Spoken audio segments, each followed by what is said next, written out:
5টি দেশের আয়তনের যোগফল আমাদের ঢাকা শহরের আয়তনের থেকেও অনেকটা কম। পৃথিবীতে 194টিরও বেশি দেশ রয়েছে।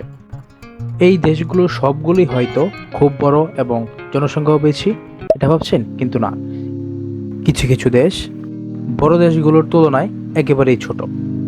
আর সেই ছোট দেশগুলোর বেশিরভাগই হচ্ছে ইউরোপ, ক্যারিবিয়ান এবং প্রশান্ত মহাসাগরীয় অঞ্চলগুলোতে রয়েছে। সান মারিনো পৃথিবীর সবচেয়ে ছোট দেশের তালিকায় রয়েছে 5 নম্বরে।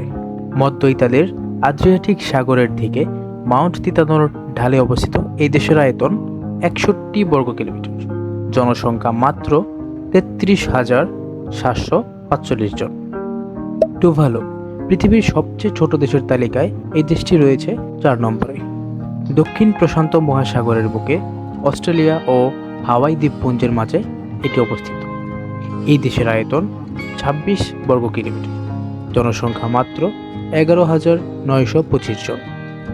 নাউরু প্রশান্ত মহাসাগরের বুকে অস্ট্রেলিয়া থেকে 4,000 কিলোমিটার উত্তর পূর্ব দিকে অবস্থিত এই দ্বীপ দেশের আয়তন 21 বর্গ কিলোমিটার, জনসংখ্যা মাত্র 9,770 জন।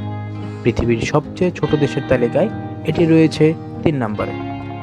মোনাকো ভূমধ্য সাগরের উত্তর থেকে ফ্রান্স ও ইতালির মাঝে সমুদ্রের ধার ঘেঁষা এই দেশের আয়তন 2.02 বর্গ কিলোমিটার, জনসংখ্যা মাত্র 36,686 জন। এটি পৃথিবীর দ্বিতীয় ছোট দেশ। ভ্যাটিকান সিটি ইতালি রোমের মাঝে অবস্থিত এই দেশের আয়তন 0.49 কিলোমিটার, জনসংখ্যা মাত্র 825 জন। এটি হচ্ছে আমাদের পৃথিবীর সবচেয়ে ছোট দেশ। এরকম আরও বিভিন্ন অজানা তথ্য জানতে আমাদের চ্যানেলটি সাবস্ক্রাইব করুন এবং পাশে দেওয়া বেল আইকনে ক্লিক করে দিন।